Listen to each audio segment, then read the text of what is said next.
Hi everybody, I'd like to give a warm welcome to all of you out there. As you know, my name is Renee and you're watching my Health Corner. Believe it or not, God really does care about your health. Last year, just about anywhere you look, sickness and disease were on the rise. In the United States, someone had a heart attack every 40 seconds, and 1.4 million Americans were diagnosed with diabetes last year, and 1 in 2 people are going to get cancer in their lifetime. Now, it was estimated last year as well that there would be 1.9 million new cancer cases and 609,360 cancer deaths. And that's just in the United States. There's also a rise in the number of strokes per year, gastrointestinal problems, arthritic conditions, lung conditions, lupus, multiple sclerosis, and a host of many other diseases. The question is why? Many people believe God is to blame, but is that the case? In 3 John verse 2 in the Bible, we're told that God wants us to prosper and to be in health. So if he wants us to be in health, why is disease more rampant now than ever before? What's the problem? Well, there's laws known as natural laws, and when these laws are neglected in any way, the result is sickness and disease. And even more severe diseases like cancer can set in over a period of time when these laws are neglected. Now, I've been covering the subject of nutrition on many of the last videos I've done, and I finished last time the final part of temperance, which was part 4. So today I'm going to talk to you about vegetables. And before I get started on that topic, I want to share some quotes with you. CON page 10, paragraph 2 says, "A benevolent creator had given them evidences of his goodness and love in providing them with fruits, vegetables, and grains, and in causing to grow out of the ground every variety of tree for usefulness and beauty." And then Education 204, paragraph 3 says, "Grains, fruits, nuts, and vegetables in proper combination contain all the elements of nutrition." Do you hear that? Contain all the elements. People say, oh, you can't get everything that you need on a plant-based diet. Well, that's not true, because God says you can, and that includes B12, which I'll probably have to talk about in the future. And then Councils on Diet and Foods, page 314 says, "Encourage the eating of fruit and vegetables and bread." And then the question is why? Well, here's why. Because in Genesis, in the Bible, chapter 3, verses 17 through 19, it says, And unto Adam he said," this is God talking, "Because thou hast hearkened unto the voice of thy wife, and hast eaten of the tree of which I commanded thee, saying, Thou shalt not eat of it. Cursed is the ground for thy sake. In sorrow shalt thou eat of it all the days of thy life. Thorns also and thistles shall it bring forth to thee, and thou shalt eat the herb of the field. In the sweat of thy face shalt thou eat bread, till thou return unto the ground. For out of it wast thou taken, for dust thou art, and unto dust shalt thou return." And then we're told in CD, page 92, "A diet lacking in the proper elements of nutrition brings reproach upon the cause of health reform. We are mortal and must supply ourselves with food that will give proper sustenance to the body." Now, here's from the book called Science in the Kitchen, which was written by Ella Kellogg, but Sister White endorsed it. And she says, "Vegetables are dietetically of great value, since they furnish a large quantity of organic fluids. Vegetables are rich in mineral elements and are also of service in giving bulk to food." So what is a vegetable anyway? Well, a vegetable, it is a plant or a part of a plant used as food, typically as accompaniment to meat or fish, such as cabbage, potato, carrot, or bean. It's something that grows directly out of the ground and doesn't have a seed inside of itself. Now, to select vegetables, all roots and tubers should be plump, free from decay, bruises, and disease, with fresh, unshriveled skins. They are good from the time of maturing until they begin to germinate. Sprouted vegetables are unfit for food. Potato sprouts contain a poison allied to belladonna. All vegetables beginning to decay are unfit for food. Green vegetables, to be wholesome, should be freshly gathered, crisp and juicy. Those which have lain long in the market are very questionable food. In Paris, a law forbids a marketman to offer for sale any green vegetable kept more than 1 day. The use of stale vegetables is known to have been the cause of serious illness. Now, how about keeping vegetables? Well, if necessary to keep green vegetables for any length of time, do not put them in water, as that will dissolve and destroy some of their juices, but lay them in a cool, dark place on a stone floor is best, and do not remove their outer leaves until needed. They should be cooked the day they're gathered if possible. The best way to freshen those with stems when withered is to cut off a bit of the stem or the stem end and set only the cut part in the water. The vegetables will then absorb enough water to replace what has been lost by evaporation. Peas and beans should not be shelled until wanted. If, however, they are not used as soon as shelled, cover them with pods and put in a cool place. Winter vegetables can be best kept wholesome by storing in a cool, dry place of even temperature and where neither warmth, moisture, nor light is present to induce decay or germination. They should be well sorted, the bruised or decayed rejected, and the rest put into clean bins or boxes, and should be dry and clean when stored. Vegetables soon absorb bad flavors if left near anything odorous or decomposing and are thus rendered unwholesome. They should be looked over often and decayed ones removed. Vegetables to be kept fit for food should on no account be stored in a cellar with barrels of fermenting pickle brine, soft soap, heaps of decomposing rubbish, and other similar things frequently found in dark, damp cellars of modern houses. Now, how about preparation and cooking? Well, most vegetables need thorough washing before cooking. Roots and tubers should be well cleaned before paring. A vegetable brush or small whisk broom is especially serviceable for this purpose. If necessary to wash shelled beans and peas, it can best be accomplished by putting them in a colander and dipping in and out of large pans of water until they're clean. Now, things like spinach and lettuce and other leaves can be cleaned the same way. Well, today we have vegetable spinners, and those are wonderful. I have one of those, and I love it. You can rinse the vegetables in water and put them in there and spin all that water off. They really work great. Vegetables admit of much variety in preparation for the table and are commonly held to require the least culinary skill of any article of diet.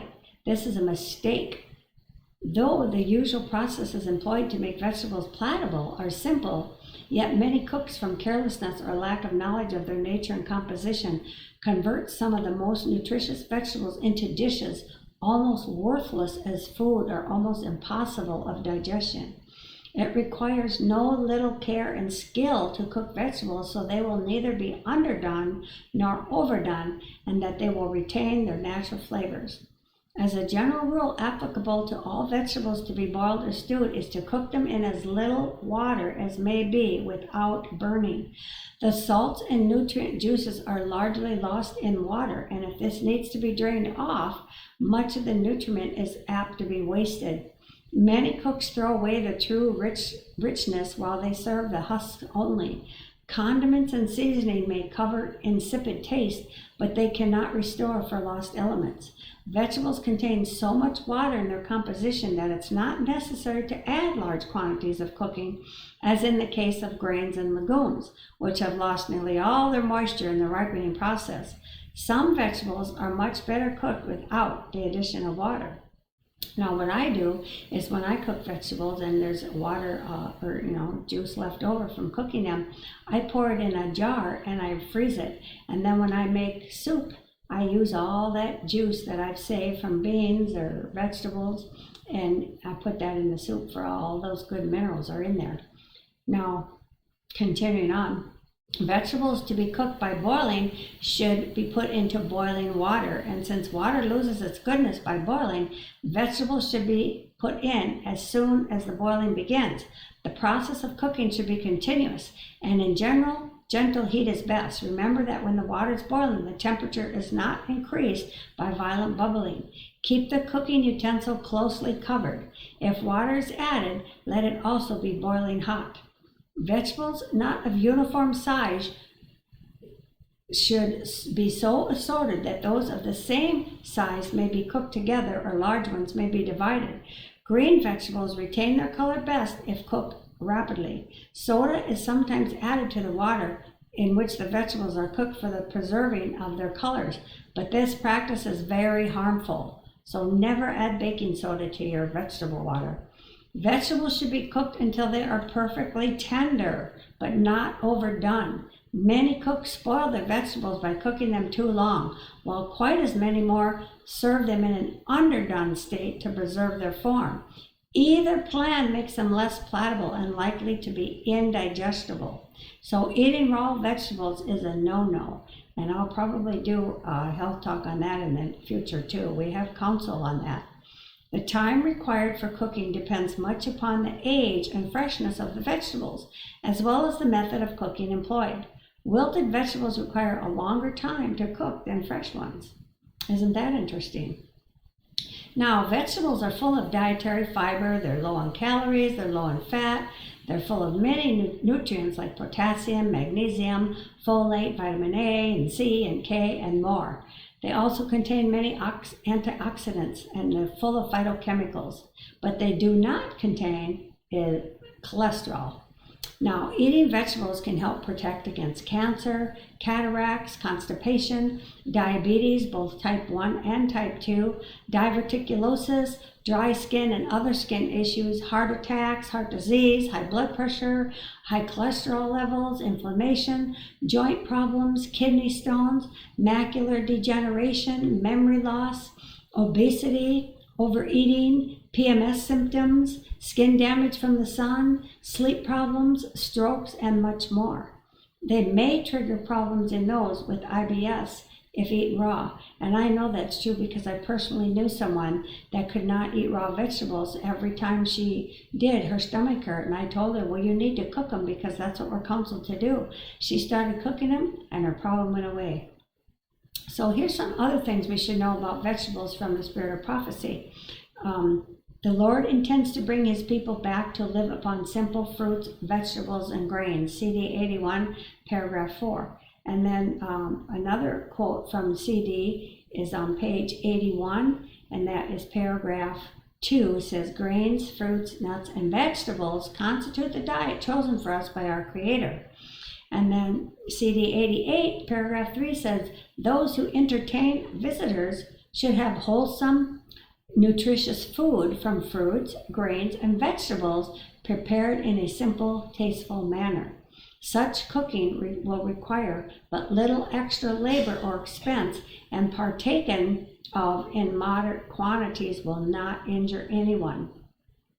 And then CD 92, paragraphs 1 and 2 says, fruits, grains, and vegetables prepared in a simple way, free from spice and grease of all kinds, they impart nourishment to the body and give a power of endurance and a vigor of.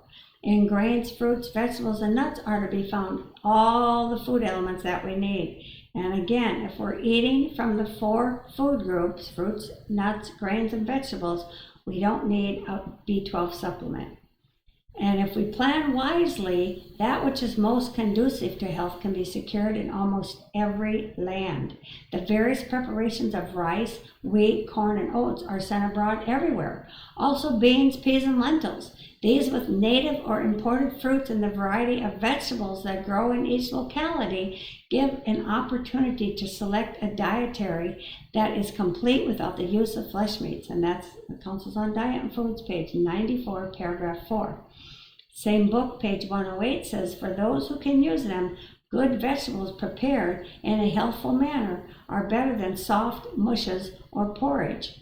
And that's page 108, as I said, paragraph 2. And then same book again, page 112, paragraph 6, says, fruits and vegetables taken at one meal produce acidity of the stomach. Then impurity of the blood results, and the mind is not clear because the digestion is imperfect. You should understand that every organ of the body is to be treated with respect. In the matter of diet, you must reason from cause to effect. Also see Isaiah 1:1. And then CD page 112, paragraph 3 says, it is not well to eat fruit and vegetables at the same meal. The use of both will often cause distress and inability to put forth mental effort. It is better to have the fruit at one meal and your vegetables at another. Now, some people will ask, is it okay to put tomatoes with vegetables? Because they actually think tomatoes are a vegetable, but they're not. They're a fruit. Counsels on Diet and Foods, page 394, says have fruit at one meal, vegetables at the next.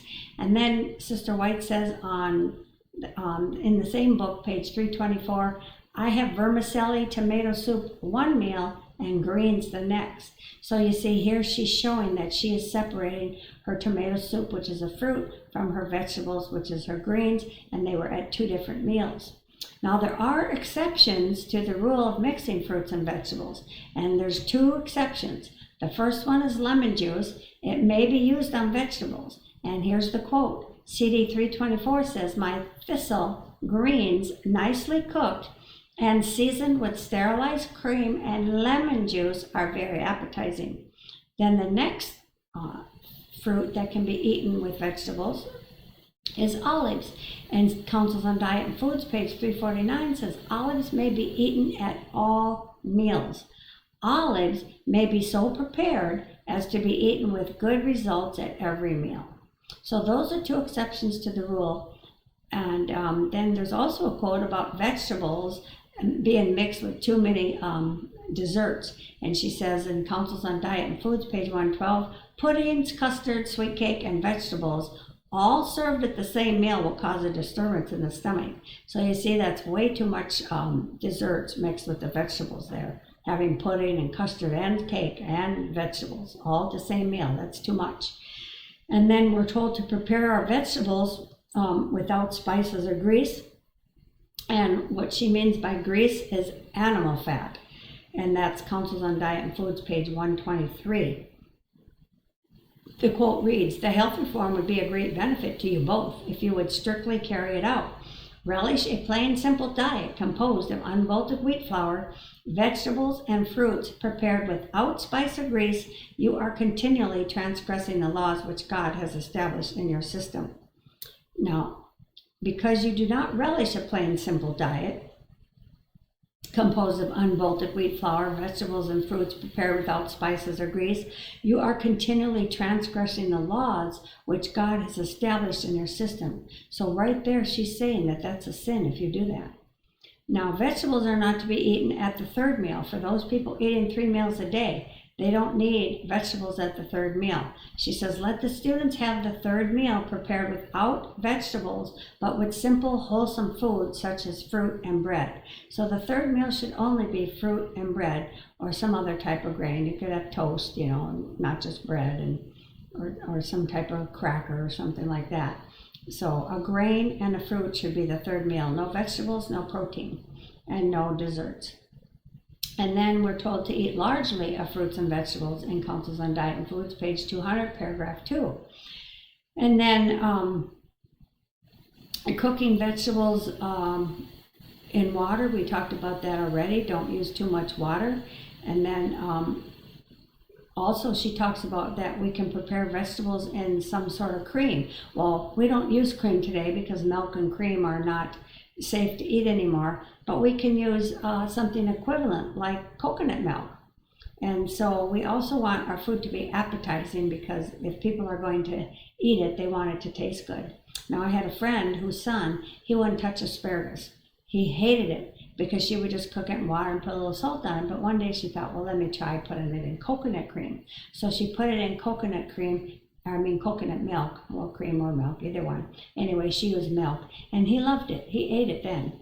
So if your children don't like a certain vegetable, try putting some coconut milk or coconut cream on it, and then maybe they will like it. And then we're told in Councils on Diet and Foods, page 207, that we should use a little milk or cream or something equivalent. Well, today it is coconut milk, which is something equivalent, because, like I said, we don't want to use cow's milk or cow's cream. Now, we need to learn how to cook vegetables properly, and in order to do that, we have to read the following quote. So this quote says in First Testimonies, page 680, during the last 7 months, we've been at home for about 4 weeks. In our travels, we have sat at many different tables from Iowa all the way to Maine.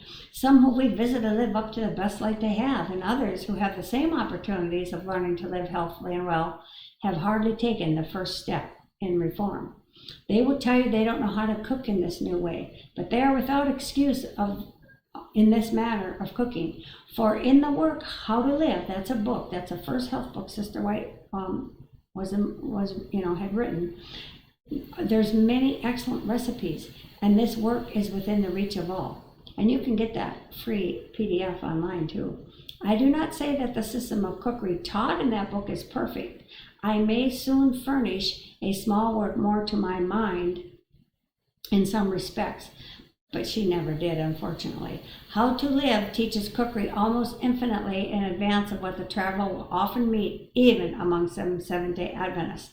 Now, I'm going to put a link below where you can get out of the book How to Live, How to Properly Cook Vegetables, and also the book Science in the Kitchen that Sister White endorsed that I talked about earlier. So those links will be below. Now, vegetables should be cooked till they're tender again, but not overdone, and we don't want to cook them too long, and we don't want them underdone, and we don't want them overdone. So if they're overdone or underdone, they're not digestible properly. So anyway, don't eat vegetables raw, and I talked about that a little bit. Well, here's the quote. The quote is in Education, page 204, and it says, in the study of hygiene, students should be taught the nutrient value of different foods. The effect of a consecrated and stimulating diet, also of foods deficient in the elements of nutrition, should be made plain. Now listen to this, here it comes. Tea and coffee, fine flour bread, pickles, coarse vegetables, candies, condiments, and pastries fail of supplying proper nutriment. Many a student has broken down as a result of using such foods. So coarse vegetables, those are all your crunchy vegetables like carrots and kale and cauliflower and celery, everything except lettuces and spinach. Those are not coarse. Raw vegetables steal iodine from your body, and the enzymes aren't released, so you don't get proper mineral absorption. And I will have a link for that below. Even the world is saying that. So here the Spirit of Prophecy says that God told the prophet years ago, and now the world is saying it. Also, one of our pioneers says albumin of vegetable origin is better when cooked. And that's E.J. Wagner. And that's May 7th, 1903. And then Council on Diet and Foods, page 297 says, the table of your helper should be furnished not with meat, but with an abundant supply of good fruit, grains, and vegetables prepared in a nice, wholesome way. Your neglect to do this has increased your income at altogether too great an expense. Vegetables are to be nicely prepared, brothers and sisters, and we're told that they will be beneficial if they are in Councils on Diet and Foods, page 309, paragraph 6. Now, we already talked about that they should be without decay, and that they shouldn't show the slightest sign of decay. And if they do, we are to throw them away. And then Councils on Diet and Foods 310 says, grains, fruits, nuts, and vegetables constitute the diet chosen by our Creator. For us, these foods prepared in simple and natural manners possible are the most helpful and nourishing. They impart a strength, a power of endurance, a vigor of intellect, and that are not afforded by a more complex and stimulating diet. And then CD 312 says, all should be acquainted with the special value of fruits and vegetables fresh from the orchard and garden. And then CD 313 says, the grains with fruits, nuts, and vegetables contain all the nutritive properties necessary to make good blood. So there again, we have the message from God through the prophet that fruits, nuts, grains, and vegetables is our diet chosen by God, and that's all we need to get all the nutrients that we need. And then Councils on Diet and Foods 320 says, with such bread and the abundant fruits, vegetables, and grains with which our country abounds, no greater luxury should be desired. And then the Lord intends to bring his people back to live upon simple fruits, vegetables, and grains. Councils on Diet and Foods, page 322. And then 323, same book, says, many do not see the importance of having land to cultivate and of raising fruit and vegetables, that their tables may be supplied with these things. I am instructed to say to every family and every church, God will bless you when you work out your own salvation with fear and trembling. Councils on Diet and Foods, page 329, we need to keep more strictly to a simple diet of fruits, nuts, grains, and vegetables. And then Page 380, same book, says educating themselves to subsist on fruits, grains, and vegetables. If we move from principle in these things, if we as Christian reformers educate our own taste and bring our diet to God's plan, then we may exert an influence upon others in this matter which will be pleasing to God. And those who have feeble digestive organs can often use meat when they cannot eat vegetables, fruit, or porridge. But the reason that the people cannot eat vegetables a lot of times, I believe, is they're doing improper combinations, not cooking the vegetables, which need to be cooked. And so then they say, well, they can have meat. But we want to stay away from any flesh food whatsoever. And we're told in Counsel on Diet and Foods, page 395, that there's a weakness due to not eating vegetables. And it says, when flesh is discarded, its place should be supplied with a variety of grains, nuts, vegetables, and fruits that will be both nourishing and appetizing. This is especially necessary in the case of those who are weak or taxed with continuous labor. I'm sorry, I said 395, it's page 397, and that's paragraph 4. And then 399, paragraph 1 says, some fall into the error that because they discard meat, they have no need to supply its place with the best fruits and vegetables, prepared in their most natural state, free from grease and spices. So if a person gets rid of meat, they need to eat fruits and vegetables. And then another quote says, hardy men must have plenty of vegetables, fruits, and grains, provide an abundance of good, wholesome food. Do not practice economy in this direction. Restrict your meat bills, but have plenty of good fruit and vegetables. It will make blood and muscle and give strength for daily duties. And then another quote says on 410, same book, it is a variety and mixture of meat, vegetables, fruit, wine, tea, coffee, sweet cakes, and rich pies that ruin the stomach and place human beings in a position where they become invalids with all the disagreeable effects of sickness upon the disposition. And that's what I was talking about earlier. People say, oh, they gotta have meat because their stomach's upset. Well, that's why, because they're making the wrong combinations. So here's a little bit more information about vegetables. Counsel on Diet and Foods, page 322 says, in a medical institution, there are varied appetites to satisfy. Some require well-prepared vegetables to meet their peculiar needs. Others have not been able to use them without suffering the consequence. Well, why not? Because some cannot at once be placed on a plain, healthy form diet as would be acceptable in a private family. In a medical institution, there are varied appetites to satisfy, and others have not been able to use vegetables without suffering from the consequence because the poor, sick dyspeptics need to be given many words of encouragement. See, they're discouraged, so we have to encourage them and teach them how to eat vegetables and what to put them with and not put them with. Now also a CD page I lost my spot. Page 158 says, persons who have indulged their appetite to eat freely of meat, highly seasoned gravies, and various kinds of rich cakes and preserves cannot immediately relish a plain, wholesome, and nutritious diet.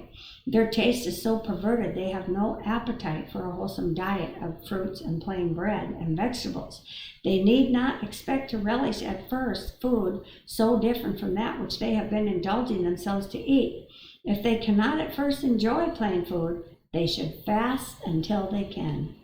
Wow, that's pretty powerful. Page 394, same book says, those who have feeble digestive organs can often use meat when they cannot eat vegetables or porridge, but that doesn't mean they should be given meat. Like I said earlier, it means that they've got to get better before they can eat the vegetables. They've got digestive issues, they've got problems, and they need help. So you can learn more about vegetables and their wonderful benefits if you have the book called Encyclopedia of Foods and Their Healing Power, and that would be pages 92 through 111. And then a couple more quotes, then I'm going to read you a little poem. 7MR 322 says, poor, half-decayed fruit and vegetables should never be placed on the table because it is a savings of a few pennies. So forget the pennies. Don't buy poor, half-decayed fruit and vegetables.